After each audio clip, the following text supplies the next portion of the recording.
welcome, ladies and gentlemen, here to the X-Bomb Sports Live Show. My name is Andrew Valentin, and I hope you're all having a wonderful Wednesday. We are coming to you live here from the Illinois Media School here in Lombard, Illinois. Again, wherever you are, ladies and gentlemen, day or night, I hope it is just right. And as always, ladies and gentlemen, I am joined by the Mr. Effervescent himself, risen above all the rest, better than anyone else you could find, Mr. Drew Gwillim with us, ladies and gentlemen. Yeah, absolutely, man. Better than everyone? Yeah, I mean, you come a little bit higher than most others. Ooh, hot damn. Absolutely, my friend. Especially today, because today is one of those special days where I need you more than ever to help me with this one, my friend. I'm confused as well.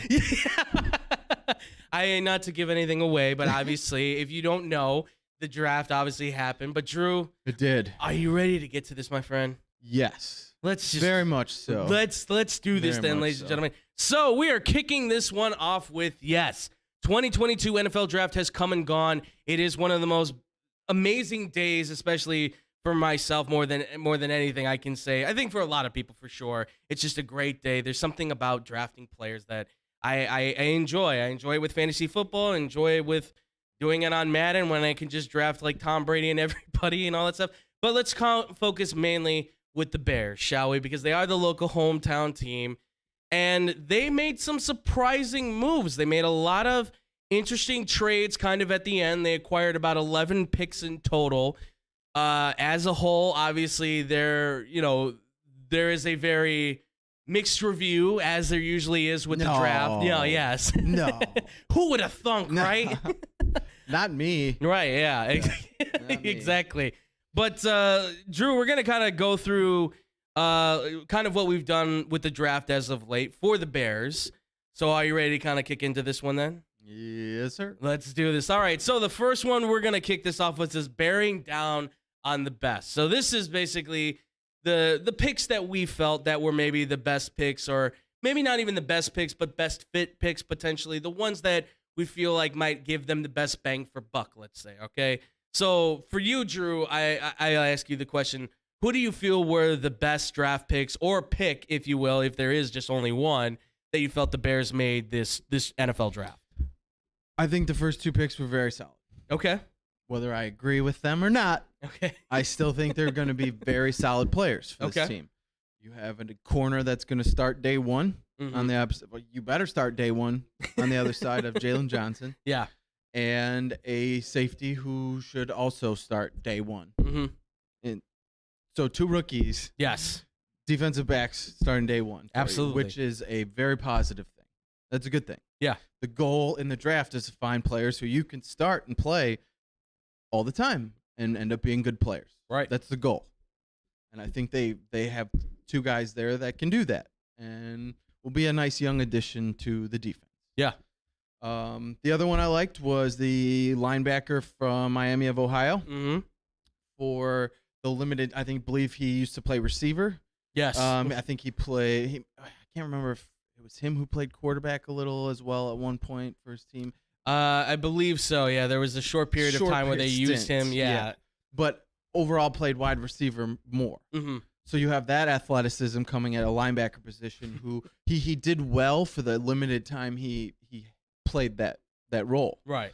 So, and with his length and speed as well, he could get to be something for this team. Absolutely. With the proper coaching, which I think we have a pretty good defensive coach to, I would say so, tutor him up some. So I think that could actually end up being a real nice pick. Okay. I had, obviously, Kyler Gordon, I think, was a solid pick. I felt like they were probably going to go defense. I think this was a very, let's help out Matt Eberflus. Let's build out the team that kind of, favors towards your coach. Yeah, cool. Been there, done that before. Yes, absolutely. Kyler Gordon's a really good pick. I thought there were other corners that might have been maybe ahead of him, but considering that you were able to get him where you were when other corners were obviously gone, nevertheless, it's a good pickup. He was a solid player. He breaks really well on the ball, really good solid tackler, good coverage guy. Brisker's a guy, if David was here, obviously he would be gawking all over him as a homer, and he already has if you listened to Blow the Whistle yesterday. But I will say he's very smart, very quick, very very good coverage guy. And he's a leader on the field. And a leader, yes. That was one thing that I did hear about him that above all else was while he can play, he's a big-time leader. Absolutely. Voted a captain, very strong quarterback of the defense, if you will, which if you Mike hear that. Brown, yeah, absolutely. And you hear that about a safety, that's what you're looking for. That's what you want. So I like the Brisker pick. And if that happens, I'll be happy. Absolutely. And you mentioned Robinson, the linebacker. I've got him in a different category. Not to say it's not a great pick. I do. It's another category for us, obviously. I think for where they got him to, yes. it was in the 5th round. So. Yeah, absolutely. Good bang for buck. Right. But I will say, I think one bang for buck that maybe people are going to overlook a little bit is this Tyree Carter. 7th round pick. Obviously, a lot of people would not really think a lot about him. He's a depth guy. But when you look at his body of work, he's a solid blocker. He did really well in the pass, really well in the run. He needs a little bit more work on his technique, but that's something you can coach up. And I know the Bears don't maybe have that rich history of the offensive line being coached up, but this kid feels like he could be, with time, can get better and better and might be that sneaky guy that kind of breaks into the offensive line potentially. Very strong, very, very solid player, can work all around the offensive line as tackle or guard. So I like his versatility, and I think that's kind of what you need, especially on depth with this offensive line, especially. I feel like they found a lot of guys who had good, solid potential. Yes. Had long arms, had those traits that you look for in an offensive lineman. Yeah. That can potentially become something. Right. So like your long arms, quick off the ball. Yes. Those types of things where, it kind of seems like the same old thing again for these Bears. Right. Like with the draft, it's like, okay, again, in the early rounds, there's no offensive lineman taken till the 6th round. Right, yeah. Again. And it kind of feels like the same old BS again. Yeah. I mean, but not. But it's different because it's new guys. I guess we kind of have to give them the benefit of the doubt and give them the opportunity to pass or fail. Right, yeah. I mean, there were some guys I saw in the draft that I'm like, the kids from Arizona State, there were the two guys, the guard and the tackle, and I was like, those two guys would be probably really good with this offensive line, but obviously maybe there were some concerns there. Obviously, we know in this draft there were some guys that certainly had some concerns, and that's why they fell, and we'll get to them here in a little bit. But let's get to the next section. So it's boarding the L train. Emphasis on the L, if you will, being the loser, if you will, I guess, in this. Not to say these are going to be bad picks either. Obviously, we don't know. But what picks did you feel, Drew, were the ones that maybe were wasted, possibly unnecessary, anything like that kind of just falls into like the Bears did not need to do this or it's not going to fit with the team potentially? I mean, it's so hard to tell on these late picks. Right. Give the guy credit for turning 6 picks into 11. Yeah. Okay. That's a positive thing. The more players you have to choose, the more opportunities you're going to have to hit on a player or multiple players, which is what the good teams do, and that's why they win. Absolutely. So just having that opportunity is a plus. So for me, while I still think the first 2 picks of the 2nd round are going to be successful and they'll be solid players for us, I still, again, feel like, why are we going defense when we have a young quarterback who we have to protect big time and create weapons for? Yes. We need to find weapons for this guy to see if he can be an NFL starter. Yeah. And see if he's going to be our franchise guy going forward. Because guess what?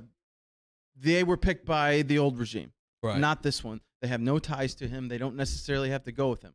While they seem like they're on board with him, I feel like you have to try and find out sooner than later, is this our guy? Yeah. Because if you're really bad next year, you have an opportunity at 2 very solid quarterback options plus some. Yes. Some yes, really, really good options. And if you're up there or even close, it might not take a ton to move up a few more spots to ensure you get one of those guys. Yeah. That can pretty much definitely, like they're going to be the guys. Right. We still have to find that out for Justin. Right. I feel like he's going to be.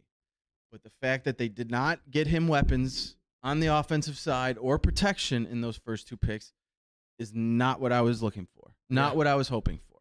Yeah. And then when the 3rd round pick comes around and they take a receiver that, when you look at his numbers and stats, you're more of a return guy. Mm-hmm. That's where you shine as a return guy. And why were you picking a return guy in the 3rd round of this draft? Right. When you need weapons and you're going to go to the receiver position, there was other guys that could potentially be better. Yeah. When you have Green Bay trading up a few picks to take Christian Watson right away. Yeah. In the 2nd round. Not that they would have ended up going that way anyways. Who knows? Yeah. But I feel like it's kind of a stretch, or kind of a reach on the wide receiver that they chose to take here. Right. Yes. Oh, a lot of people say, he could be like Tyreek Hill. Yeah, he could. And I made a little reference to shoulda, coulda, woulda. Yeah. This could happen, then that could also happen. Right. Yes. Yeah, we could play the if game all day long. Right. Yeah. What if Kevin White didn't suck? Right. What if Mitch didn't suck? Yeah. Your what ifs. If we said ifs and whats. If ifs and whats were candies and butts, we'd all have a Merry Christmas. All right, ladies and gentlemen, that's the truth of it. And so I feel who the hell knows on the late round picks? It's like a crapshoot when it gets to that point. I hope some of those guys turn out, because offensive line guy as your GM picking those offensive linemen. Hopefully he's able to see the talent there, and plus having your scouts who you clearly trust, because they threw him out there in front of everybody to speak their mind, which was a totally new thing, and I thought that was amazing. That was awesome. It was awesome to see. Even though they canned him. Yeah, show me some offense. Yeah. Show me some offense. Who are you going to go get in free agent market still to add to this receiver core? Right. Right off the bat, I'm with you. The Velus Jones Jr., 25. You're a punt returner. Look, second team as well. Second team. And I understand that there are people that are saying, oh, well, the Bears did take Devin Hester in the 2nd round. Yes, that is true. But let's not forget, we took him with the specificity to specify that he was, I couldn't find the word.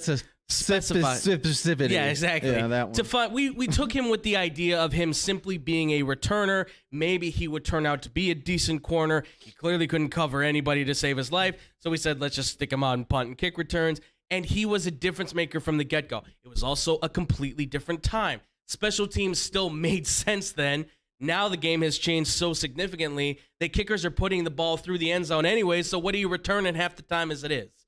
If they didn't have Devin Hester in that defense, they wouldn't have been a winning team. No. Because that offense was not good. Yeah.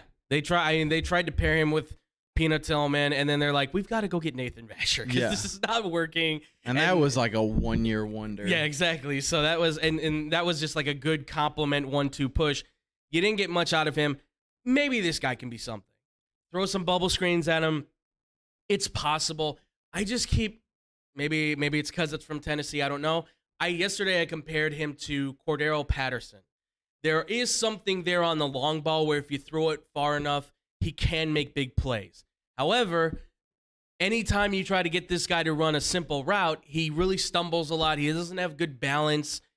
There's a lot to his game that's very rough. He doesn't have great hands. Not only that, too, but yes, the age kind of plays a fact into it. He is 25, which means by now he should be hitting kind of that prime point in his career. The fact that he just had his best season as a receiver, and it really wasn't much. I know it's Tennessee, SEC, it's hard.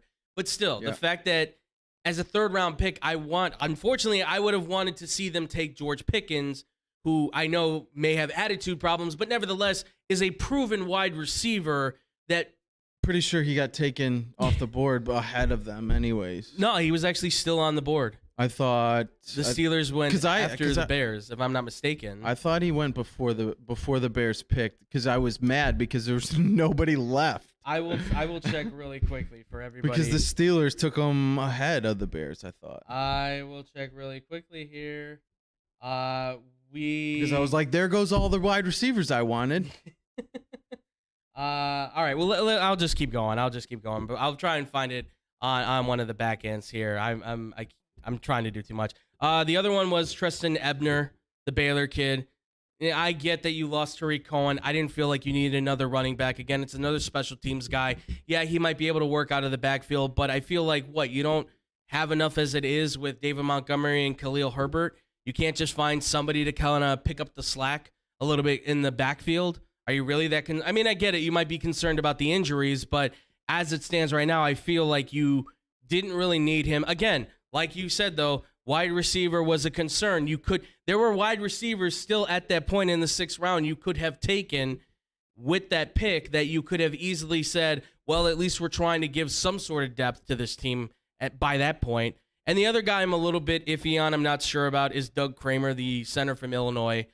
Well, he can push a truck, though. Yeah, yes, he can. On level ground. He's a strong kid. I think I could do that. Yeah, yes. I think there's a few people that could probably do that. You ever tried to push your car? Oh, yeah, I have. And it's not really that hard, especially if I shift it into neutral. You better be big and strong if you're a lineman. Yeah. I don't know why that was. I don't know. I wasn't that impressed by that. No, if it was uphill, it would be a different story. No, from everything I've heard, he was the anchor of that offensive line. He's a smart kid. That's great. I like that. 6'2", 299, a little small. Yeah, but you know what? If you're saying he's the backup center at this point to Lucas Patrick, okay, maybe that's a solid pick. I'd rather my center be smart and be able to at least handle himself decently at that position than be Cody Whitehair, who just decides to play the James Harden style of defense. Ole! And just let off defensive tackles just go and destroy your young quarterback. So if it pans out, great, but I'm a little suspect on that. And the next one we come to is obviously the more roar than expected, which is my way of kind of saying the sleepers, the sneaky steals that the Bears may have made in this draft. And I'll kick this one off real quick for us, just to say, I thought Dominique Robinson's going to be a steal for the Bears. I feel like he's going to be potentially a part-time starter with this defense because, like you said, Drew, he played at wide receiver. The athleticism is there. The size, I think, is perfect for an edge rusher. I know they're in the 4-3 defense, but his first step is very quick. He put on some pounds and he packed on some muscle, so now he's gotten stronger. If you watch him bend on an offensive lineman, it's clear that this guy has the ability to reach a quarterback if he can. He's got to get a few more pass rush moves. That's what I've seen. He kind of works one move right now, it seems, but you teach this guy, if he gets with like Robert Quinn and the defensive line coach and Eberflus, you teach him a few more moves. I mean, he could really be a solid, I'm thinking maybe like 9-10 sacks a season kind of defensive end, take over at the starting defensive end spot. That's barring, of course, Travis Gibson maybe doesn't develop as well. In which case, if he does, I think you got two solid defensive ends at that point, which then makes Robert Quinn maybe a little bit more expendable because I don't think he's getting any better. That's just me. But and then I also throw in Jatiri Carter as well, and then I'll throw in Braxton Jones from Southern Utah. Like the pick, solid guy. Think he fits the offensive line. Just a nice, solid backup guy. And if you need to, you can kick him, I think, at the tackle, maybe if he pans out, and then you can go for Larry Borum. Sorry, Drew. I was going to say you were right. George Pickens was taken after. I thought so, yeah. But I understand. I realized after seeing it why. Because all I saw when the Bears took Jaquan Brisker and not a wide receiver, all I saw was red. Right. And I was furious. And I was so in awe and shocked that two defensive backs were taken in a row and not a wide receiver when George Pickens, Sky Moore, Alec Pierce were still sitting there. Yes. That's why I was and then when they all went off the board right after that. Yeah. Well, I was just pissed. I was pissed. And I understand. I completely do. And that's the thing is like you had a chance, like Alec Pierce is a local from Glenbard West. Big, strong, fast. Just played what the hell are you doing? Just played with a national contending Cincinnati Bearcats team. And he's a great position. I mean, I vision him as Austin Collie, maybe a little bit Cooper Kupp light. I know Collie got a lot of concussions, but he's a hard-nosed player, really good yards after the catch guy, 6'3", 213. George Pickens, I know he's not very big, but again, 6'3", 200 pounds, very fast. I know they said attitude issues. You don't think that's going to be solved with a guy like Justin Fields? Yeah. You could have taken them both. You could have taken them both and had two wideouts to complement that team. I'm not saying either one of them is the starter right off the bat, but I would say like George Pickens on one end, Darnell Mooney on the other, Alec Pierce in the middle. Holy cow, that receiving core just got really good. George Pickens, before that ACL injury, would have been a first-round pick. Yes, okay? absolutely. That's where he was trending, there. And then he went in the second round. Right. I don't. That's the one thing about this, though, that always gets under my gill is that you had a chance to improve this team. And I'm sorry, I know that he's a giant red flag, but I kept saying it over the internet. Justin Ross, who would have been a first-round pick had it not been for the spinal fuse. And I know that's a giant injury that could mean he's paralyzed. I get it. It's a huge red flag. But he went undrafted. Yeah. And I feel like, I don't know if they called him and he just said, I'm going to go to the Chiefs, and I get it. That's a really good place to go. But you had a 7th-round pick, and you took a punter. Yeah. You took a punter.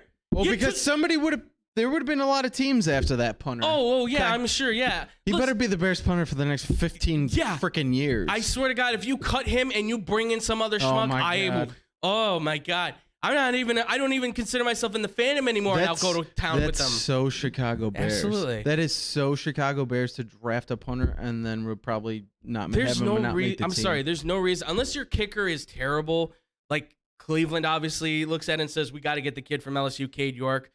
Decent pick, by the way, for them. Or, I know there was another kicker that went in. Or if you're the Bills who say, we're going to take the punt god, Matt Araiza, who punts them 80 yards. Because what else does their team need? Okay, now they're just going to gain more field position for their offense. Exactly. This guy averages 60, 65 yards on a punt. When you have a team that's complete like the Buffalo Bills and the Tampa Bay Buccaneers, you can draft kickers early like that. Either way. Punters, kickers. Yeah.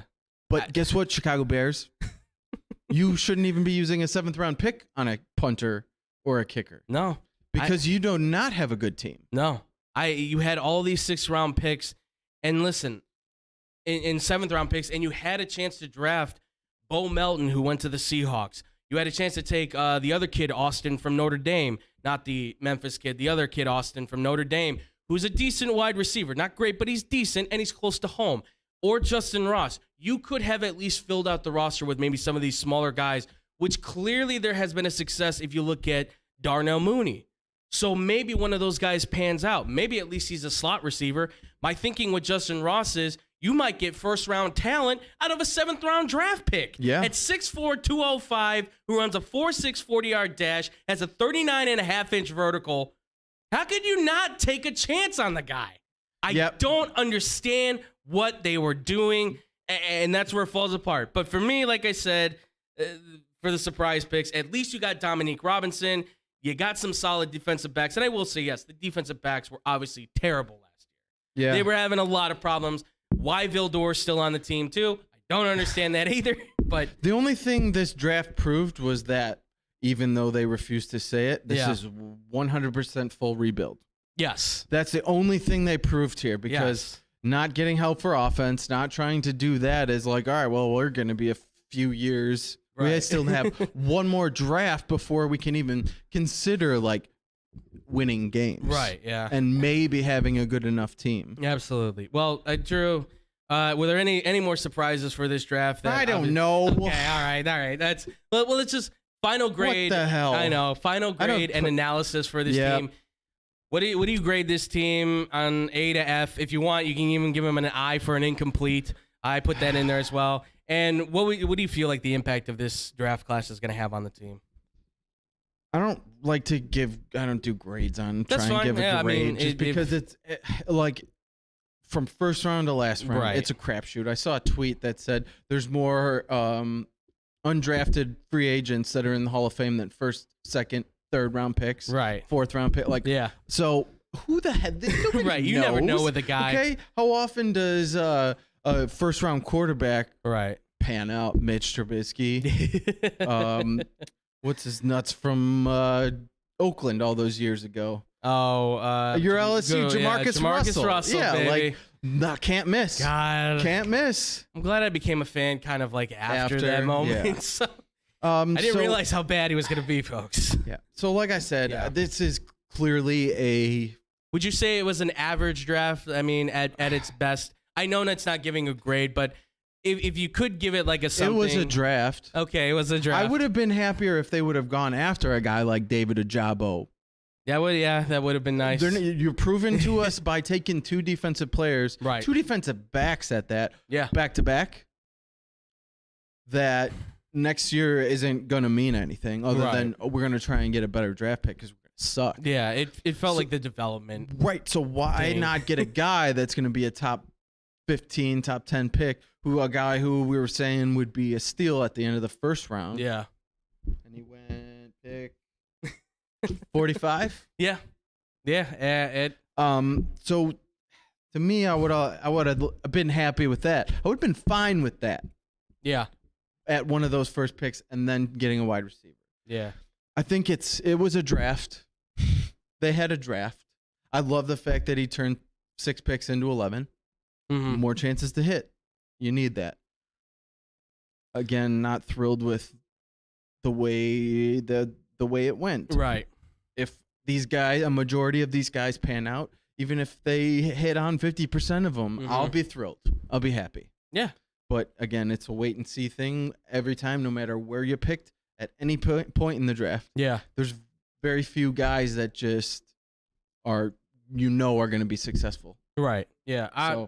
And there's nobody really on this team that is going to be successful. Yeah. No, yeah. On this draft. Right. It is always a crapshoot, so you never know. Look, if I'm going to put a grade on it, I kind of like give a number to each. Like, I put like the grade like an A, B, C, D, and then I put it like a number with it, 5 through 0. I being incomplete, 0. A being a 5. A plus is a 5.5. Whatever. I do my own little system. I gave it a C+. You got some things that you needed. You filled out some depth, but you missed, I think, on some opportunities to get better at some key areas that you needed to get better at. Now Justin Fields is going to have to really play a little bit of hero ball. Hopefully he and Mooney, maybe this guy Velus Jones can be something. I'm not putting my teeth on it. I'll say this. Mooney and Kmet better have a hell of a year now because apparently Ryan Poles, I think, is looking at this saying Mahomes, Hill, Kelsey. Not exactly the same thing. No. I hope if you're not looking, I hope he's not looking at it like that. It has to be Fields, Mooney, Kmet.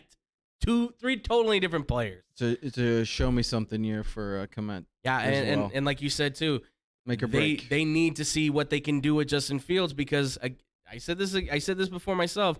They're not committed. They shouldn't be committed to this guy because they did not draft him.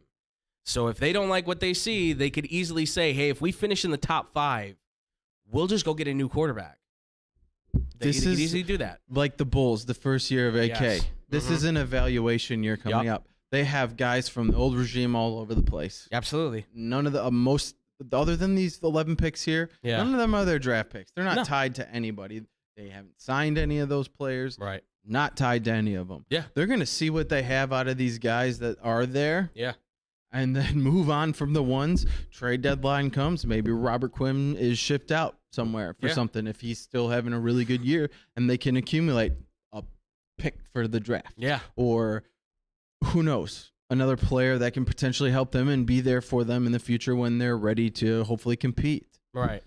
But get some offense. Yeah. You got to go sign some free agency. Go get Jarvis Landry, a veteran who could be a possession guy for Fields. Still out there. Catch a lot of balls. Yeah. I don't know what you're waiting for. Right. You clearly didn't address it in the draft. Yeah. You have to do it now before he's gone. You can sign him now, and you have all that cap space where you can absorb the hit if you need to. I know he wants a large contract, so give him something close to his contract and just explain, listen, we will backload it so that this way when we have more of the cap space, we can take you on plus add more to the team. That could be your DeMar DeRozan signing where everything kind of starts to fit into place. Now he has an exact go-to guy to go to.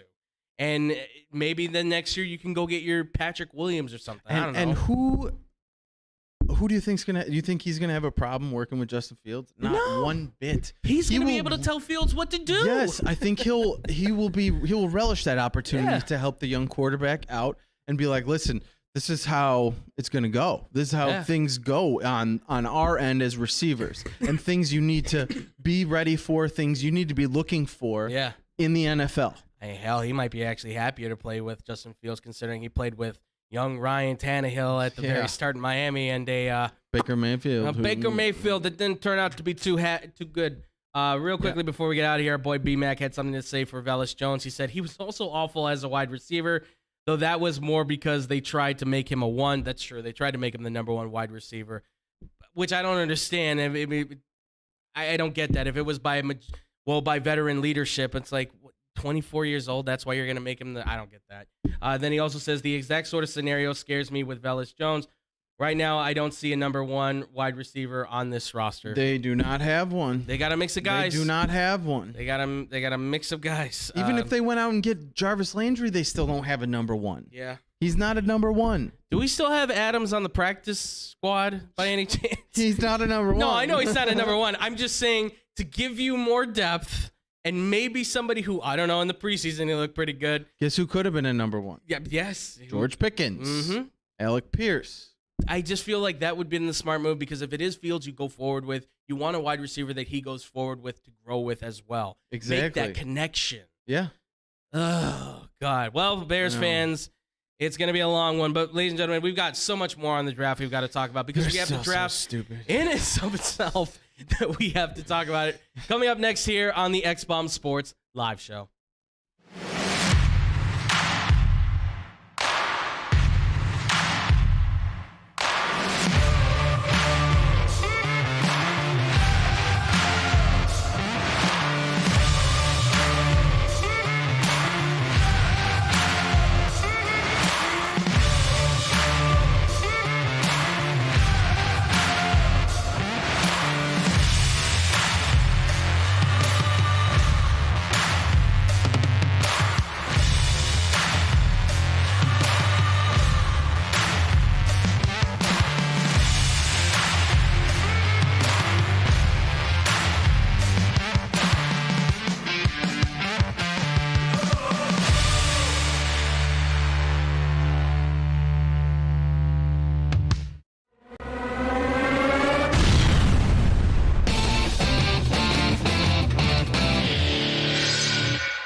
And welcome everybody to the X-Bomb Sports Live Show. My name is James Valentin. I hope you all are enjoying this one. We just came off of a very, I gotta say, a hot Bears draft analysis. I'm saying that because I'm sweating right now. Yeah, it's pretty warm up here. Yeah, it is. But I'm still here with the Mr. Wonderful Drew Gwillem here, ladies and gentlemen.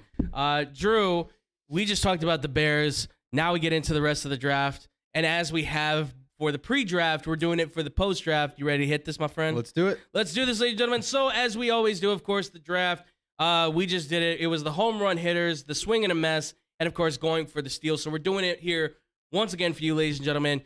So, Drew, I ask you right off the bat, what NFL teams do you feel like had a home run hit in this draft? What teams do you feel like did really well in this draft as a whole? So, for me, it's kind of a longer list. It's not like not everybody's a total home run. Yeah. But it's like, we just hit the foul pole and just made a home run for some. But for me, the Jets. Okay. I was saying, but like we talked about beforehand, I thought the Jets. Grand slam. I thought the Jets were going to be one that could, this draft could, change the organization. Totally hit it. And they did. They got some guys. Absolutely. They got some guys. And we'll get to a certain guy for steal a little bit here. So for me, the Jets, the Giants, the Ravens, the Lions, the Eagles, and then the Packers. Okay. I think all of those teams did very well. Yeah. And while some started out in spots where I was like, ha, ha, ha. In the end, I think they really did what they needed to do. And unfortunately worked out well for them. Okay. All right. Well, I'll throw my winners out there really quick for everybody to kind of hear and see out there. So I had the Ravens. I think they had a great draft. I think they did excellent. You got Hamilton, you got Linderbaum, you got Ojabo. They are loaded and ready to go. Obviously, Ojabo's going to take some time, but when he's ready to go, him and Owe next to each other on the end, that's going to be, you're talking about two top Big Ten defensive ends coming together at this point. Two guys that are, one's a first-round pick. The other one should have probably been a top 10 pick. they're going to be solid on that defensive line once again. Just overall great. Jets, absolutely. Yeah. They knocked it out of the park. They got the best corner, I think, in the draft. Sauce. Or at least the number 2 corner in the draft. I love that kid. Damn you, Bengals. Just would have been great. Yeah, sorry. Well, I'll get to them here in a little bit. But they got Sauce Gardner, maybe the best corner in the draft. They got maybe the best wide receiver in the draft in Garrett Wilson. They got maybe the best, I would say top 3 edge rusher in Jermaine Johnson. Yeah. Then they got the best running back in the draft in Breece Hall. Yeah. And then they got maybe the second best tight end in the draft in Ruckert, who's a local native of New York. They loaded the wagon with players in this draft. Look out, the Jets are going to be good.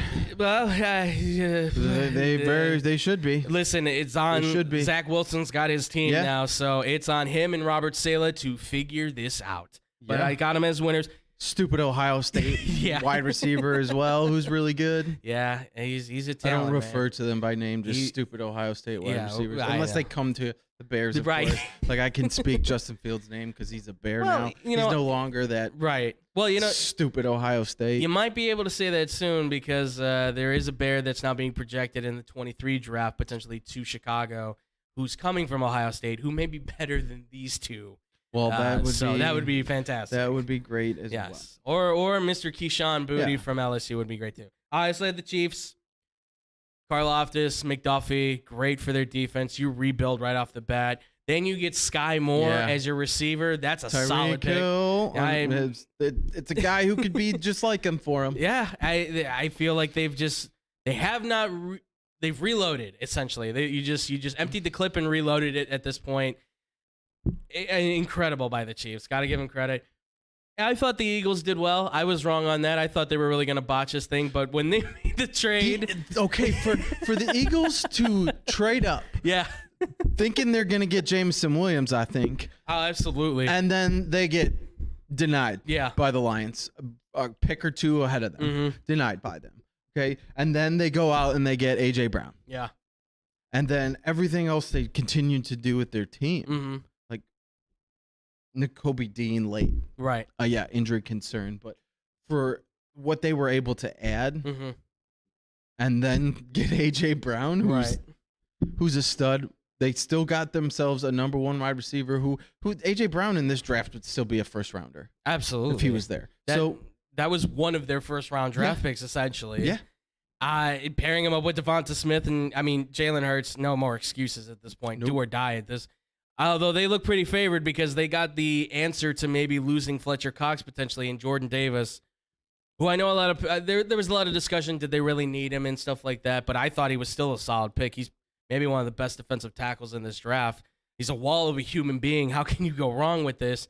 And then you get Nakobe Dean in the 3rd round, who's arguably Georgia's best defensive player. Yes, absolutely. And because of injury concerns, drops. Yes. If you don't know, the reason why he dropped, the word was that he was not going to get shoulder surgery.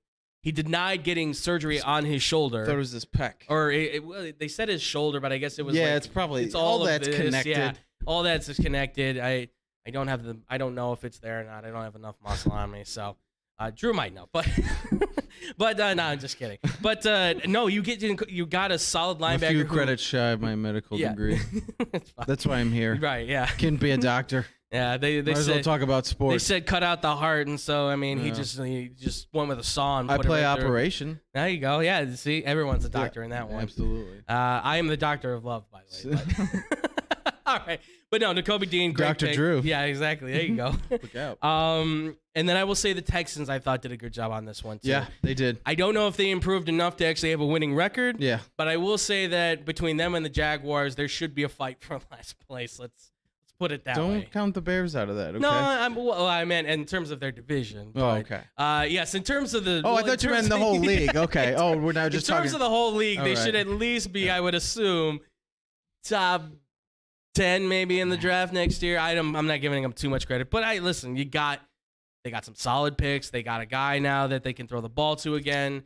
Maybe Davis Mills is the answer. Who knows? They're giving him a chance. It looks like he's gonna have a shot. Yes, they're gonna give. Lovey's gonna give him his opportunity. And then last, I'm gonna say the Lions.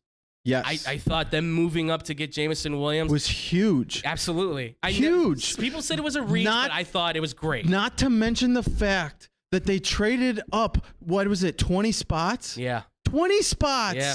And they didn't have to give up another first-round pick for next year.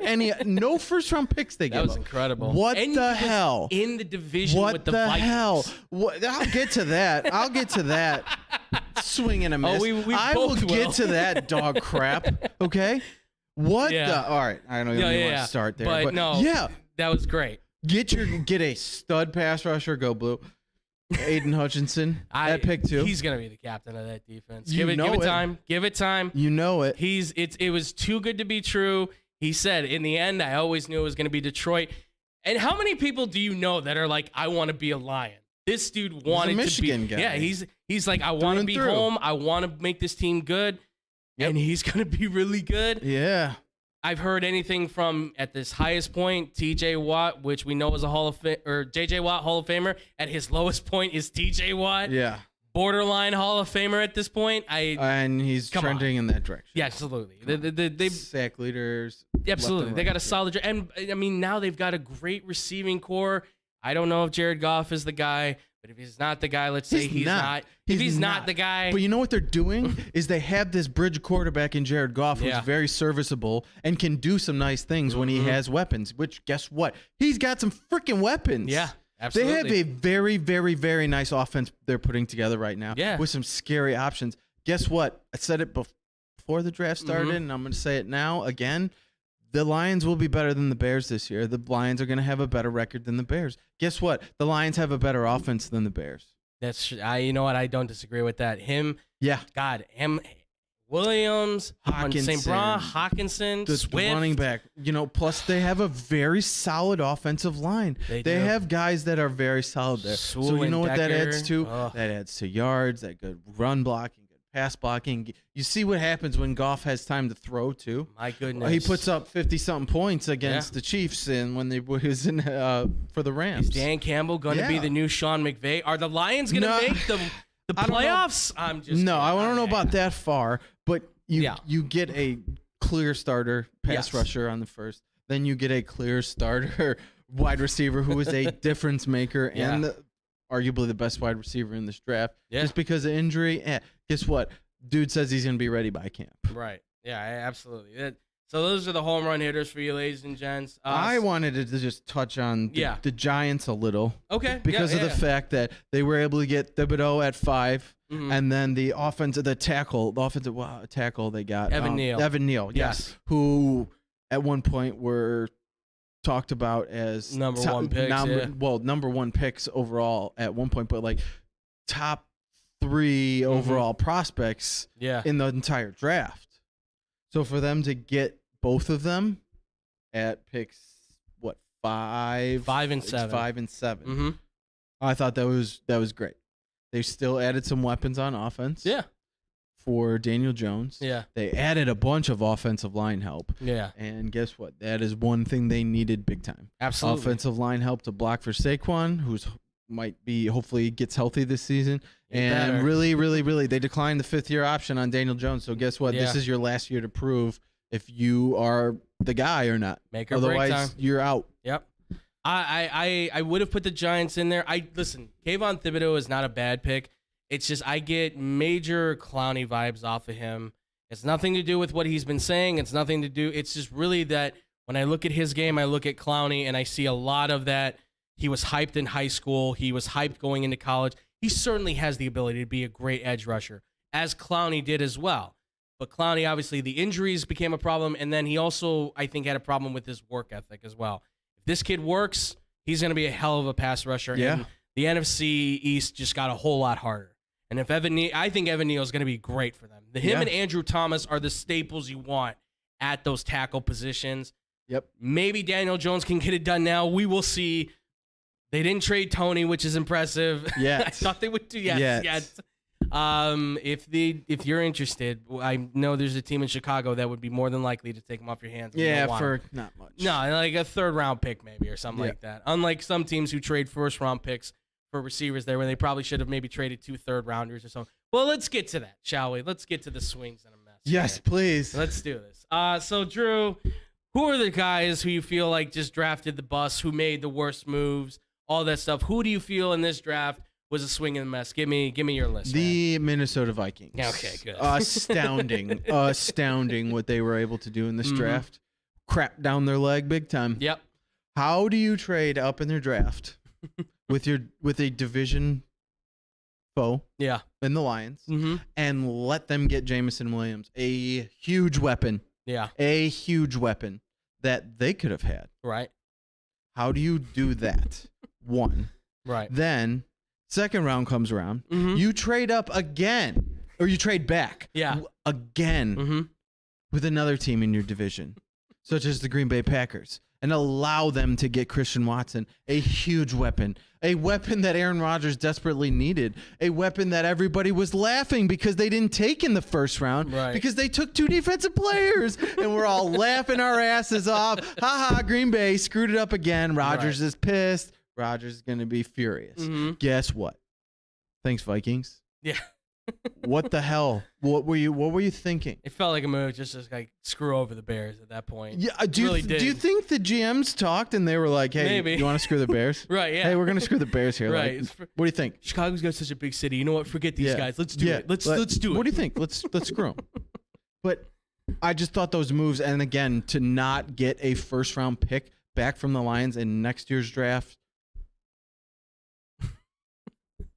To move up 20 picks, that's a huge move. Yeah, absolutely. That is look what the Bears gave up to move up 1 pick to get Mitch Trubisky. Don't remind people about that. And they moved up 20 picks and didn't get a first round pick. I don't understand. That was, to me, that one was a total brain buster. Absolutely. Scratching my head. Why don't you take one and then okay. I need a breath after all that. Well, I'll hit my list like real quick on mine, just real quick because I don't have too much to say, and I think we have a lot of the same anyway. So I'll let you bounce off kind of on mine as well. I too had the Vikings. I didn't understand it. Lewis Seen was a guy you could have gotten in the second round, right? And even still, the difference between him, Brisker, and Petre from Baylor, I felt was very minimal. I did feel Seen was one of the best safeties. But I didn't feel like you had to take him at 32. You could have taken Watson at 32 and justify it by saying we need to get a complimentary weapon for Justin Jefferson. Because, oh, by the way, Adam Thielen's like 3,900 years old at this point, and he can't run a route that's not in the slot anymore to save his life. I'm sorry, he's just getting older, and you can see it. And they don't have, and until Irv Smith proves himself as a tight end, they don't really have any other options out there. Just saying. Cardinals. Absolutely, the Cardinals. Yep. I don't understand the trade. I don't get it. You could have just traded a second-round pick, 2/3, and you could have kept your first. You could have taken Ojabo, Karlaftis, and all. You need a pass rusher because you lost Chandler Jones. Taken so much of everything. They could have taken a corner. They could have taken another safety. The world was their oyster. Oh my God! They had so much to choose from. And why? Probably because Kyler Murray is like, I want to play with my friend. So you trade. Yeah, because he's a whiny little. Yeah. You trade a first for your wide receiver. He's not a first-round talent. No, he's not a first-round player. No, although I mean now. Not even 32. Yeah. And it's 23 they gave up. Yeah. I don't understand it. Although now, yes, I know it does look a little bit more necessary considering that if you haven't heard the news, DeAndre Hopkins is out for Still don't care. 6 games, but it's 6 games, which I don't know how that's going to play out. If he says he has no idea how that worked out, but he's going to get to the bottom of it, ladies and gentlemen. So see how that goes. But nevertheless, he's probably out for 6 games. So yes, maybe you have a decent complimentary piece. He knows his guy.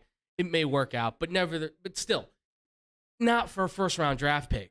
You had so many needs, and this is what you came out with. I don't understand it. Yeah, that was a real head-scratcher to me. Like, Hollywood Brown's not a first-round player. No. He can barely scratch 1,000 yards on his best year. He just did it. He just hit 1,000 yards. Just hit 1,000 yards. Yes, that's with Lamar Jackson. Right. I guess I get it. They were college teammates. They played together. They have a rapport together. Right. It might be better. He's still not good enough. No.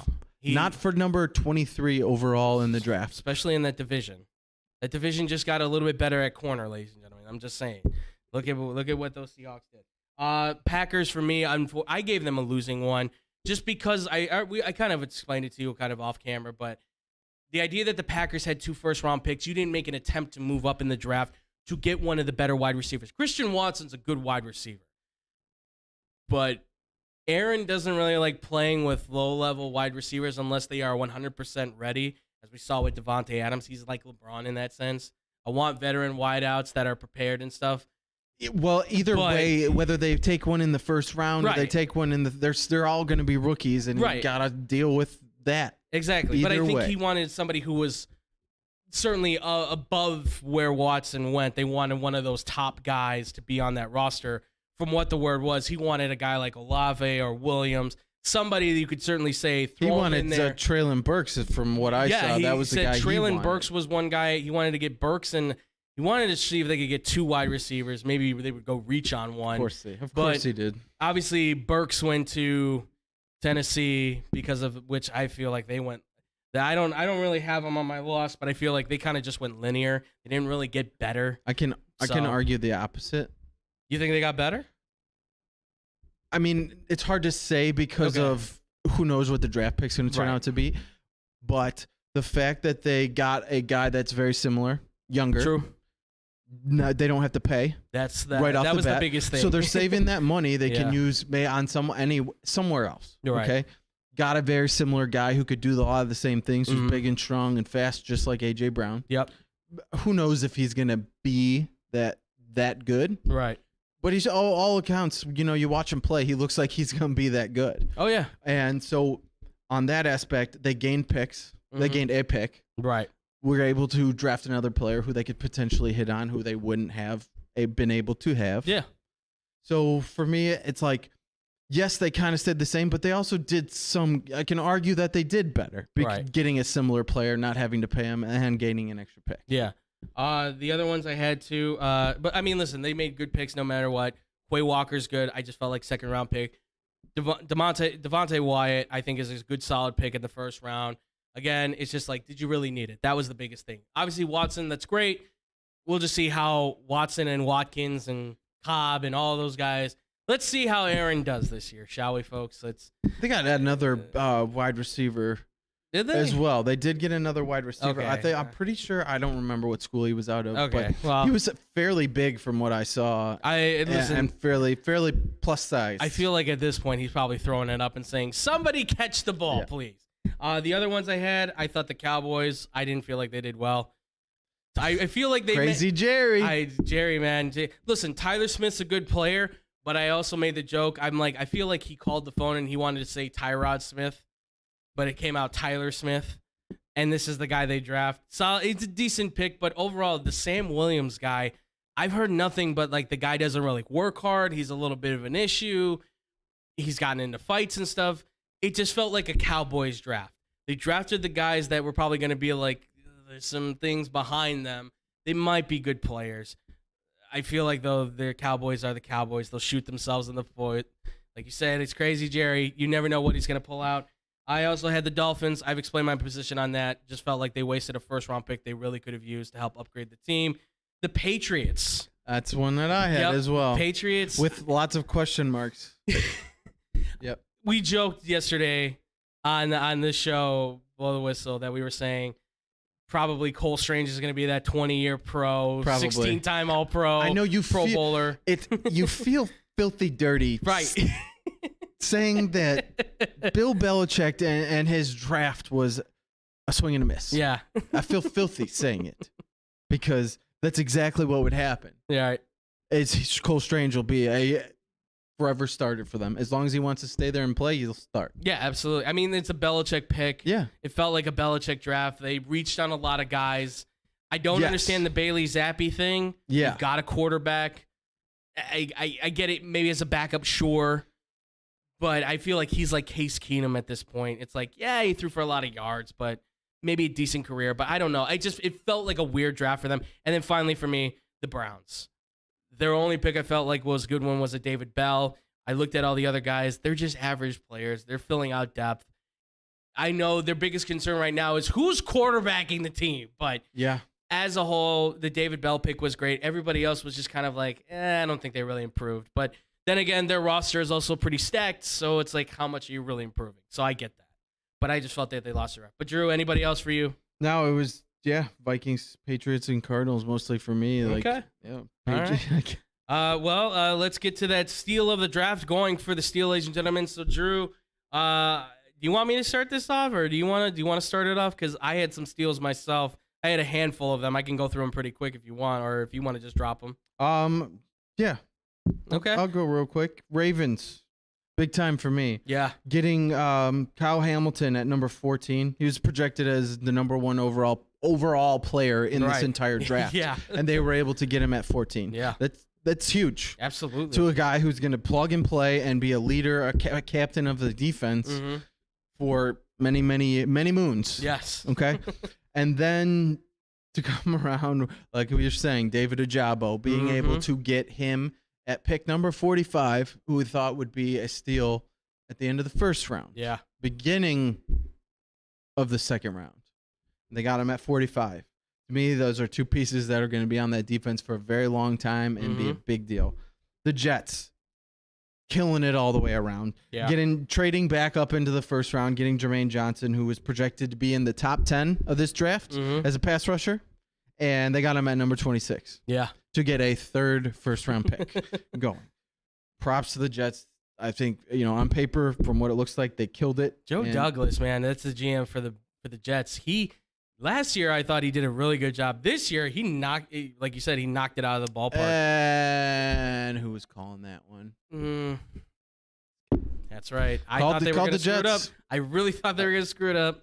They did not. No, as far as it looks on paper. Right. Yeah. We'll see how they how play. all of this translate on the field it's a different animal. I mean, if these guys are anywhere close to their comparisons, you're talking about the next Richard Sherman, the next maybe Devontae Adams, the next. I don't even remember what they said for Jermaine. I know they compared him to a pretty decent pass rusher out there. Those guys turn into something. And Breece Hall Michael Carter and Breece Hall at running back. Dude, that's gonna be scary. They're getting they have an offense. Yeah. Didn't they get did they get the tight end? Yeah, Kyle Rucker. The local kid from Long Island that's a fan of the Jets. How you get quality players at positions of need, Chicago Bears. Quality players, top of the line players at all of your positions of need, and just run down the line and pew pew, got them, got him, got him. Yep. Trading up, got him. Got to build up more picks, I guess, to be in that position. So next year they'll have one more I had was the Eagles getting Nakobe Dean at number 83. Yeah. Projected first-round pick. Injury concerns. Yeah. It makes sense. Yeah. Was the leader of that defense at Georgia and arguably the best player on that defense for where they got him. That's a pretty big steal. Yeah. I mean, the fact that he fell in the third round just will always shock me. So I chose some teams that were a little off the cusp since I did the winners and losers and stuff. So I had the Saints. Olave, I think, was a bit of a reach for them. Yeah, you didn't need to go that high, but I feel like because Wilson was gone, they were hoping to get Wilson. They trade up with Washington to go get, obviously, to go get Olave. So then, obviously, you've got Jameson Williams who goes, and then Washington gets Jahan Dotson. It kind of all lined out for everybody in the end. Do you think they went after Olave to maybe kind of him and Michael Thomas could kind of, hey, we both went to Ohio State. Let's quit being a whiny little baby. Let's get in the Michael locker room. Thomas and let's go do some things. Right. No, I mean, well, it's a great complementary piece too. It's the fast man that can move down the field. It's the big man that can catch 30 every balls catch. A game. Yeah. I like it. Also, too, they got Alante Taylor, a cornerback from Tennessee, who I really thought the Bears should go after later in the draft. I thought he should have been the third-round pick they took after they took wide receivers. If Kyler Gordon was not there, I assumed he would have been gone by that point. But he's a solid cornerback. I had the Seahawks, Boye Mafe, if I say that right, the defensive end from Minnesota. Solid dude. Solid pick. I like that a lot. Kenneth Walker III as your running back to complement Rashad Penny potentially. I think I know Rashad Penny showed some things, but Kenneth Walker, I think he's the Walker should be the front runner for that. I think he's him and Breece Hall are going to be real deal guys. I hate Michigan State so much as well as Ohio State, but that dude's looks for real. He looks like a real. He looks. You know who he looks like, and this is just me. He looks like a smaller version of Le'Veon Bell. There's a lot of him with the speed and the quickness and the toughness and the ability to catch the ball out of the backfield I like. And then they got the cornerback Kobe Bryant from Cincinnati who had like 9 interceptions last year. Great coverage corner. Not to mention you got one in the first round. Kobe with the C. Kobe with the C. That's correct. Not to mention you got maybe one of the best corners in the last 3 years, I would say, in Derek Stingley Jr. This team just got a lot better, defensively at least. And we'll see if they get better offensively. Geno Smith's quarterback in that team. I would also say the Bills, Khair Elam, him and Tre'Davious White with Poyer Jordan Poyer and what's his name? I'm forgetting now the other safety, Micah Hyde. That's going to be a sneaky good defense. James White's a good pickup. And Khalil Shakir, another guy the Bears I thought should have picked up in the 3rd round. Solid receiver, and also too Matt Araiza. I already talked about him, the punt god. The punt god. Yeah, he's gonna be perfect for their field position. And every time. When you have a complete team, you can do those things. Yeah, absolutely. And also too, Balin Spector, for those who don't know, was a wide receiver that turned into a linebacker at Clemson. He's the guy that almost broke Justin Fields in half during their game. Oh yeah. Yeah, he's the guy that hit Jalen Fields and almost broke him in half. So. They got another tough dude that can manage on the outside and the inside for them. I also had the Falcons as well. I know David doesn't like him. I thought Desmond Ridder was a good pick for them. Okay. Because they're not going to throw the ball down the field. Drake London's a jump ball guy.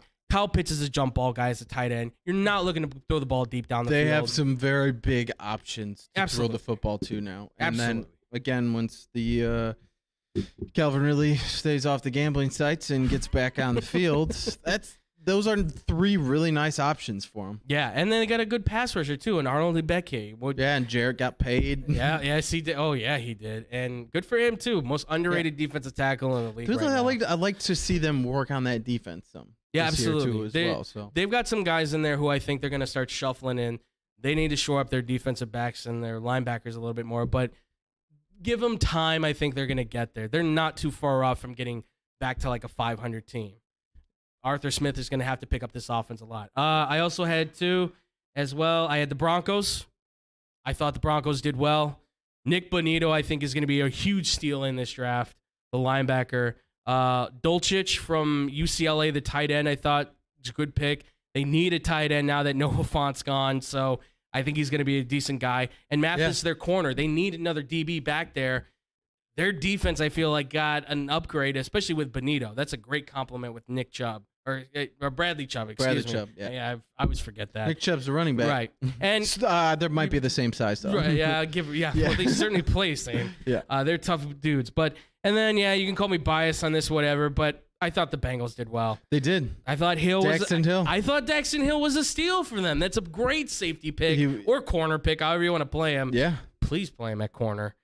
Please. And then, maybe they will because they got a safety another safety in the 2nd round. Yes, as well. they did. And he's a safety / corner again. And Taylor Britt from Nebraska. Versatility. Absolutely. It's a beautiful thing when it comes to NFL players. It truly is. Yeah. I feel like this team, and with the way this team did in the offseason, they've got a good chance to win the division again. They totally revamped that offensive line. Guess what? Joe Burrow's not going to be getting sacked as much as he was last year. Not even close.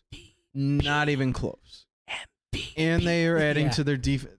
Again, it's another one of those teams that is more complete than not. Right. So you pick and choose, and you can find those guys, those players of need at the positions, and they are filling them out. Yeah. Just, again, I'm bringing up the Bills again. Them getting James Cook, very solid running back. Guess what? What was one thing that they needed really badly? Right. A running back. Yep. A solid runner for them. Mm-hmm. Guess what? That's the guy, Dalvin Cook's brother. He's pretty damn good, too. Dalvin said he might be better than he is, and if that's the case, Jesus, Bills.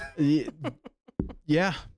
That, and then along Kansas City getting Sky Moore. He was jumping in the race before, as the draft got closer and closer. Oh, yeah. Then for him to fall, I guess you would say he kind of fell some to where he was being talked about. He was being talked about as like a first-round pick at one point. Yeah, and for Kansas City to be able to get him and have him be a guy just similar who could potentially be just like the guy they just got rid of. Yeah. And just traded a ton for. Right, yeah. I can't believe it. Good organizations do smart things. Our good old Amber Christakis has something to say for the Facebook side. She says, by the way, I'm looking fresh. She said, obviously, Drew was very upset. She can't confirm that. And then she also said, too, she's like, that's what I said. I said collusion. Yeah. We did talk that. We did. Yeah. Okay. By the way, our guy King B Mac had this to say because he just knows how to get me going. He says, Ben Simmons breaking news. That's got to be a topic tomorrow for Andrew. I was trying to get, and then our guy Puppy Brother Man in the back. Not today, B Man. Yeah, I was trying to get him to trash Simmons randomly during this first segment, and then King B Mac says, "Give the people what they want." Not today. But tomorrow, we're having a happy discussion about football. Today is football. And you have to ruin it with Ben Simmons. Tomorrow is basketball. And I don't know what it is. I have not looked it up yet. I may do that here on the break. I mean, I like where his head's at, yes. trying to get you to flip switch right, exactly, there. I know. Let's save it for tomorrow, no matter what it is, unless it's something really stupid. Like the Bears draft? Yes, like the Bears draft. But Drew, overall, I'll just real quick before we get out of here, and not to ask you on a grade for the draft, but how was your feeling on the draft? Did you feel it was a good draft? Great. I thought it was awesome. Okay, I thought it was so much fun. Okay, more trades than you've ever seen before. Yes. More broke the record. Lots of records broken. Okay, the defensive players taken in a row early over quarterbacks, offensive players. Only one quarterback taken in the first round. Yeah. And then wasn't it the third round until the next one was taken? Yeah. Okay, you don't see that very often. No. Even on years when quarterbacks aren't that good, they're still taken at premier draft positions because it's such a position of need. Right. It is the number one overall position you have to get right if you want to be a successful football team. Yeah. Quarterback. If you have a crap quarterback, guess what? Watch the Bears play football. You see how many championships they've won? Not a lot. Exactly. Okay? Yeah. That's why. But yeah, it was awesome to see the wide receivers taken in the first round, the trades, the defensive play, just the records being broken, the moves, the wheeling and dealing. It was a lot of fun, even in the later rounds. Absolutely, yeah. I listen. I wish some of the later rounds would have worked out better for certain teams. Obviously, nevertheless, it was a fun draft. I mean, I graded this thing like a B minus, whatever. If you're gonna put a grade on it. Overall, though, I had fun. I know there's a lot of people that are like, "Oh, we weren't watching." Well, you know what? That's on you.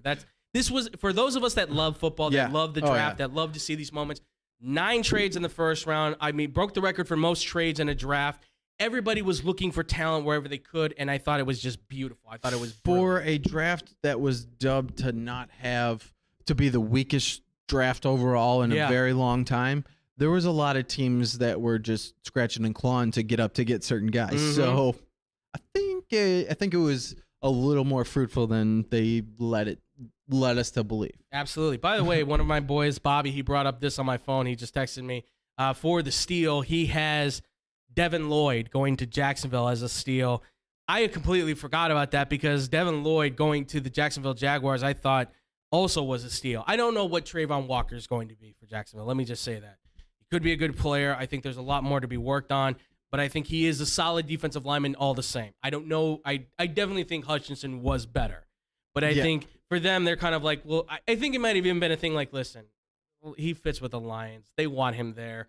Let's take Walker. We're not really missing anything. I do think he is potentially a top defensive lineman still. I don't think they really gave a crap what he wanted. No, probably not. I think they truly wanted Trayvon Walker. I think so. I think too. the way he jumped up, during pro day and all that, I don't know that I would have let that be the deciding factor. Right.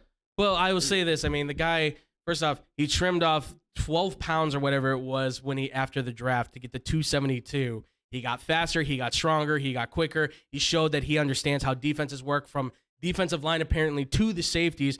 Defensive linemen don't need to do that. Trust me, I know. I played the position. It's just what I was taught. But the fact that you've got that kind of a smart football player says to me, you've got a guy that can help be the stud of your defense and build that team back up. Now you've got Devin Lloyd, who might be one of the best middle linebackers in this draft, next to Nakobe Dean. You're talking about, in my opinion, Devin Lloyd is really the next kind of Devin White. And if you see what Devin White does for the Tampa Bay Buccaneers, they just signed him to a deal for a reason. I he's agree. a stud. I think he's a steal. I totally agree with that. Well, that's going to do it for the draft here, folks. We're going to go to the break. I'm going to figure out what happened with Ben Simmons. I'll make the decision on what this is or not. Otherwise, we got fan questions coming to you right here, ladies and gentlemen, so don't go anywhere. We'll be right back here on the X-Bomb Sports Live Show. Hey, watch your mouth. Why?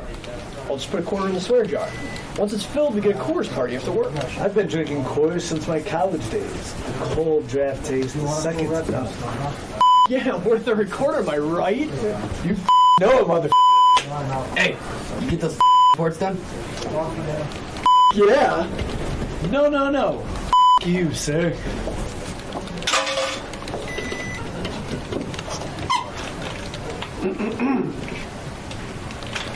Attention, employees. The staff meeting, scheduled for this evening, will now be held tomorrow early as Who's all?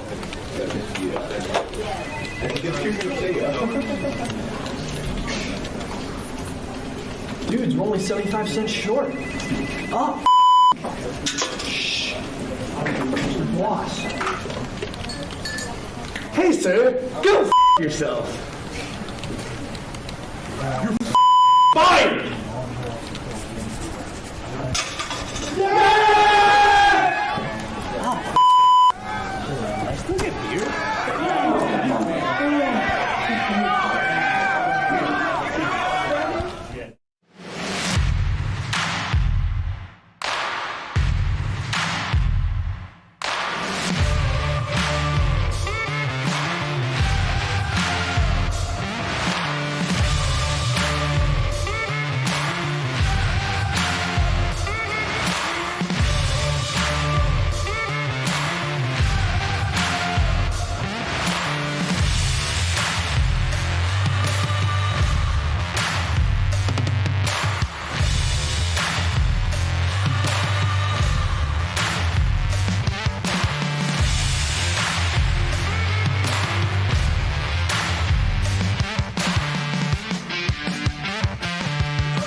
And welcome back, everybody, here to the X-Bomb Sports Live Show. I am still Andrew Valentin. I am here, of course, with the amazing Mr. Drew Gwillem as well. I just checked on the break. Ben Simmons. I'm not going to make any comments on this thing until tomorrow, just because number one, I know B-Mac, you want give the people what they want. I get it. If I could, I'd sit up here for an hour and bash the guy. Everybody knows I would, but we have more pressing things I want to get to. Basketball tomorrow. We'll save it for basketball. Okay, I promise you, I will talk about it. All right. So, Drew, in the meantime, we've got our fan questions. Obviously, ladies and gentlemen, if you have any fan questions for us, please email us at xbsportsofficial@gmail.com. We want to hear from you guys as always, so please keep these fan questions coming. Please keep them appropriate to some degree. Otherwise, I will be answering them on my own. We won't answer them up here until we have confirmation that we can be triple X-Bomb sports rated. Ooh, yeah. wow. That who knows? That's filthy. Yeah. That is dirty, ladies and gentlemen. But some of you are dirty birds, but dirty bombs. Aren't we but all? Drew, let's get to these fan questions, shall we? We shall. So this first one, this comes from Wilbur from Macon, Georgia. Thank you so much, Wilbur, for the question. He basically asked us the question of what we thought was the worst upset in sports history. Now, there have been a lot. So, Drew, I go to you naturally first. What do you feel has been the worst upset in the history of sports for you personally? I don't know about in history, but the Okay. one that really comes to mind right off the bat is we are who they thought they were. That's a good one. Yep. You watched the end of that game and the way it played out and how they won that game. So beautiful. It was amazing. Yeah. And naturally, being a Bears fan, Right. It's brilliant. It's a brilliant win. Absolutely. Brilliant win. Absolutely. And that kick returner / corner corner didn't work out, but he had a big part in that game. Absolutely. Well, yeah, that return man almost single-handedly, if you want to, can say. Well, that defense. Well, yeah, let's say the defense and special They teams took the first half off. Yes. And then they played 2 quarters of brilliant football. Yeah. Shutdown football. Absolutely. That was some masterful stuff. Hopefully Eberflus can turn back the tape and show them some stuff for this new crowd. Just here's what Urlacher looks like. Roquan do the same. So just, a little bit comparison. That's a good one, though. I didn't even think about that one, and I feel bad that I wasn't able to get a photo. Whatever. For that. You're a Bengals fan now. Think of you can. Don't hate me. Don't hate me because I go for the other side. You can think of your own. I know. Yeah. Bengals matchups. That's true. I mean, listen, from their history has not been great. So 0-3 in the Super Bowl, not been pretty. But listen, I couldn't think of one in specific. I will say that there are some that certainly jump out to me. These are a few of them. So let's run through them, shall we, with us, TJ, our boy TJ Knacker in the back. By the way, give him a shout out for doing the tech director job, doing an awesome job, man. So we've got the first one, 2016 finals. Obviously, not my favorite one.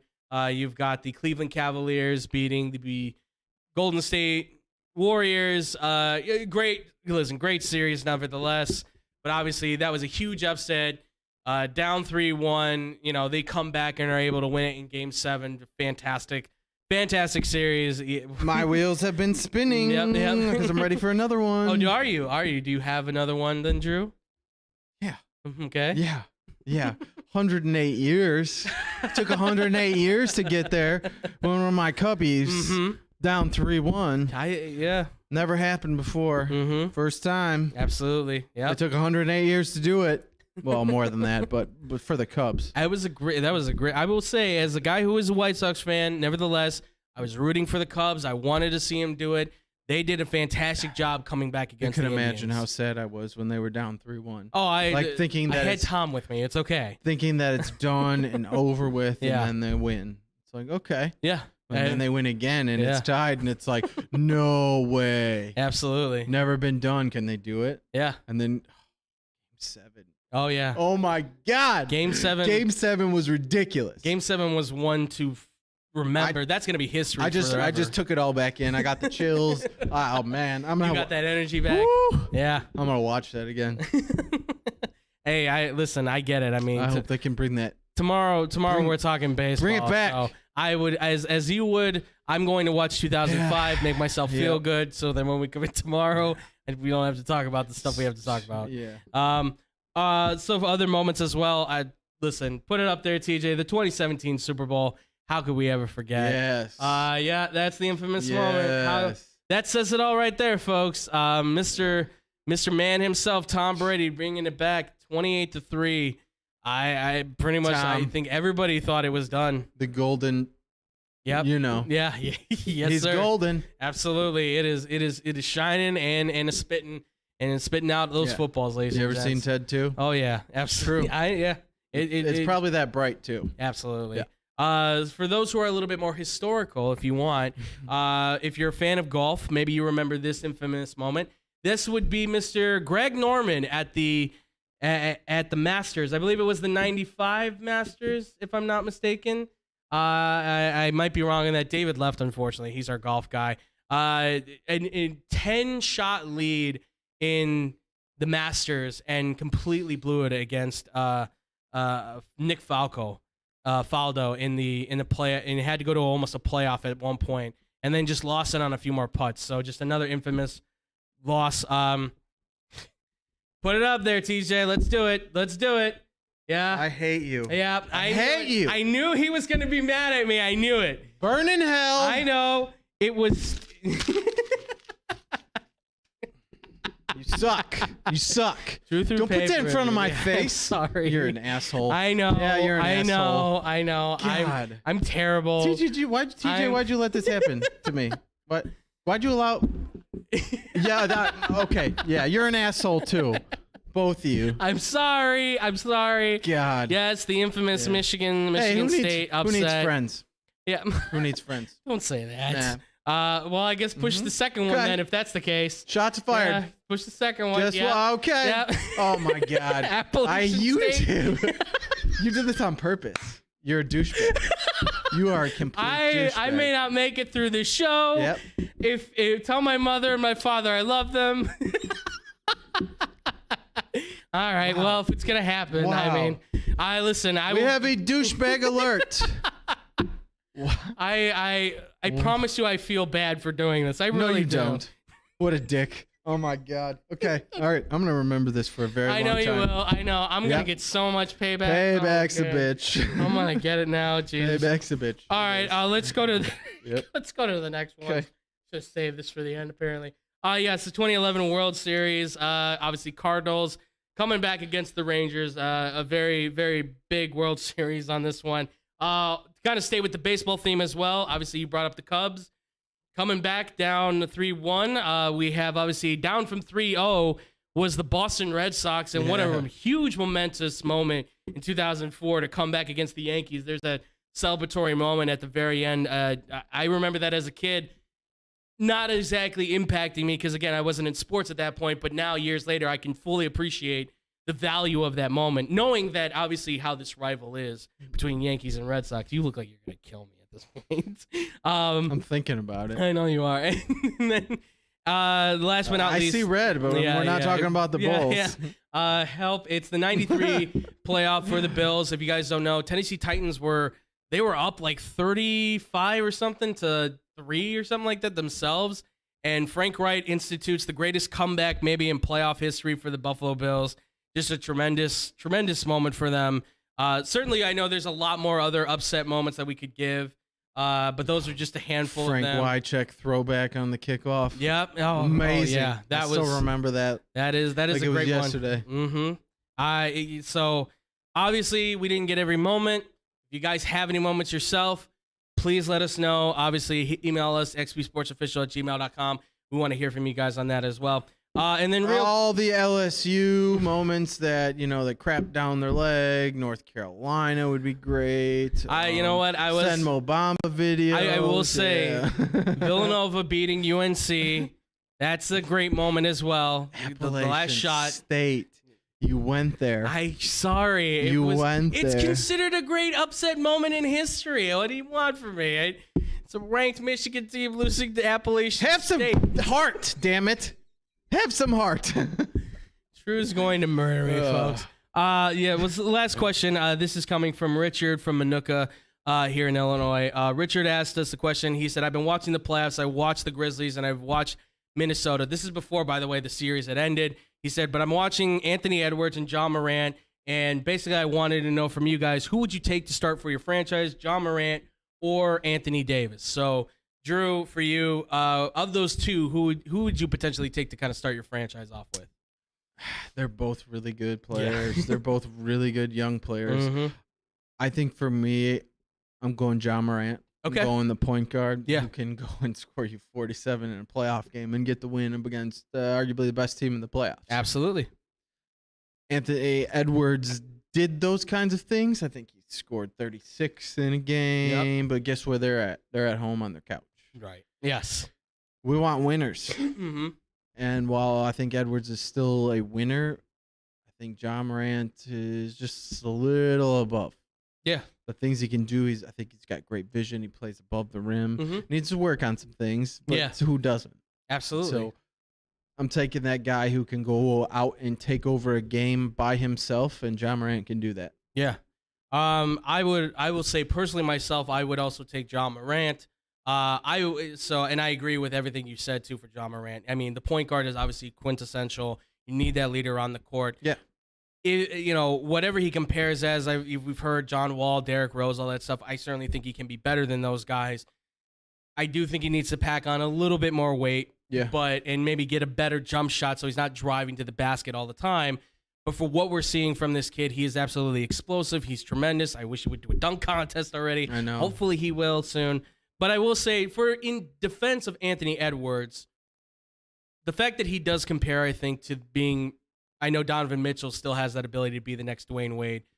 I think Anthony Edwards really has the potential to be the next Dwayne Wade just because of how he's able to be better three-point shooting. Absolutely, with a better three-point shot and more efficient shooting, really. He finds the open shot and can also create his own shot, I think, just a touch better than Donovan Mitchell can. And they're both about the same size, give or take.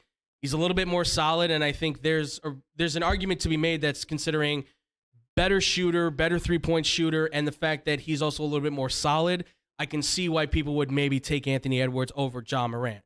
I don't think you're losing anything on either one. The strength of those dunks. Absolutely. That's the thing. From Anthony Edwards is that power that he puts those down. Yeah. Again, yeah, Ja Morant could put on a little weight, but absolutely, dude, he's the man. Oh, yeah, for sure. He's led this Grizzlies team, and they're doing great right now, and we'll get to them obviously tomorrow, but they're not backing down. Can we please have these two guys in a dunk contest? Yeah. Please. The power of him and the ability that Ja has to bounce. Come on. And for certain analysts saying to pass on Anthony Edwards because they weren't sure that he was going to end up being the guy that drafted at that position should be. Yeah. He's exceeded those expectations. There were so many people that said, because it was him and Wiseman that were number 1 and number 2, if I'm not mistaken. So. And there was a lot of people that said they used to go with Wiseman, and it's like, well, why would you do that when you have Karl Anthony Towns? Take the man that complements him, and it's clearly worked. Yeah. I don't know what's going to happen with D'Angelo Russell. Sounds like he might go out, but if that's the case, then it's Anthony Edwards' show. I think it's his show right now. Sorry, Karl Anthony Towns, you're playing back fiddle, and honestly, I don't think he cares. You can learn something from that, Kevin Durant. I'm just saying. All right, and that's going to do it for our show here, because Drew's obviously very upset with me right now. So yeah, he's trying to run away now. Drew, I'm so sorry. I apologize. I'll be waiting for you in the parking lot. I'm going to get beat up, and I know I'm going to get mine. Trust me, I know I'm going to get mine. But Drew, please tell the people where they can find you, listen to you, all that good stuff. You can find me right here tomorrow, Strangling Andrew live. I'm just kidding. I'll get him back with my words. He will. You can find me right here on Wednesdays and Thursdays. Check me out on Instagram at d.gwil25 and Facebook at Drew Gwillem. Absolutely. Guys, please make sure to go follow him, and please make sure to tell him not to kill me. Talk me off the ledge. Yeah, please. He is hosting, so if you don't see me, he's doing a single man show then. So I'm going solo tomorrow. Absolutely. He might be. We'll see. People go missing every day. Yeah, that's true. So love everybody. But guys, obviously if you want to find me, you can find me probably at the bottom of a well or bottom of a 6-foot grave at this point. If not, you guys can find me on Twitter at TheFluffyGuru or on Instagram at BoomCrewCaptain. 6 foot deep with some lime. Yeah, I was gonna say. You guys can also, of course, follow us on our Facebook. It's facebook.com/TeamXBombSports. You guys can also find us as well on our YouTube channel, of course, of XBomb Sports on YouTube. We go live on Facebook and on YouTube 5:30 to 6:30 p.m. Central Time, or at least we aim for that from time to time. But you guys can check this out as well. Also, to find us on Instagram and on Twitter at XBomb Sports. Follow us there. And, of course, like we said, any questions or comments, thank you again to Wilbur and to Richard for those questions. Hit us up at xbsportsofficial@gmail.com. We want to hear from you guys at all times. Real quick, too. Did you hear about Ben Simmons? Yes, I did. And we'll talk about him tomorrow more. We've got Bulls recap. We've got off-season stuff for them. We've got NBA playoffs, and we've got MLB for tomorrow. So those are your things to look forward to, ladies and gentlemen. Of course, I'll do my Ben Simmons best on that, ladies and gentlemen. But obviously, podcast stuff, guys. Blow the whistle on the radio. You can find us. We're not going this week because Tyler's sick, unfortunately. But congratulations, by the way, to our boy Tyler Beaterball. Big round of applause. The man is officially a wedded boy. He is officially there with his lovely lady Emily. They have officially become a couple. They are engaged now. So congratulations to you, Tyler. We wish you and Emily all the best. Very happy for you, my friend. But check us out again. Blow the whistle. You can also find us as well on the radio, and if not on the radio, on sportschannelchicago.com. Hit us up on the TV side every Tuesday, 2:30 to 3:30 p.m. Central Time. You guys also can check out our boy Brandon. He's on the Genuine Radio at 94.3 WMKR, doing the 90s at 9 request hour for the program, so check him out there. He's doing a great job. Also, to check out his podcast, Baseball Banter with Brandon, as well. You can find it on Spotify, Odyssey, iHeartRadio, stuff like that. Check out Monday Motivation with Hannah B. Great podcast. You guys can find it on Odyssey, Spotify, iHeartRadio, all that good stuff. And find her on 102.3 XOC, The Afternoon Drive. She just got done killing it on the radio, as always. She's doing a great job becoming a big timer, because she is big time now, ladies and gentlemen. She's too big time to hang out with her friends, especially when her friend's having a birthday party. Just saying. Shots fired. Shots fired. Shots fired. We love you, nevertheless. I know you were dealing with some illness and stuff, but Love Hannah, nevertheless. Check your stuff out. Also, theparlay.com. Make sure to check it out at theparlay.com. Guys, great stuff. Kenna Tony Lopez. They're killing it right now with their boxing segments. They're interviewing great people in the boxing world. And, of course, too, check out the Fake Football Guys on YouTube as well. If you want to check them out, make sure to go to YouTube, type in Fake Football Guys, and you will see the show. We're hoping to do a show very soon here, ladies and gentlemen. And that is going to do it for us here. And we are going to get out of here. We will see you guys tomorrow. Hopefully, we will see how this ends out. Thank you all so much for watching. And as always, much love. Son of a... Peace out, Boom Crew.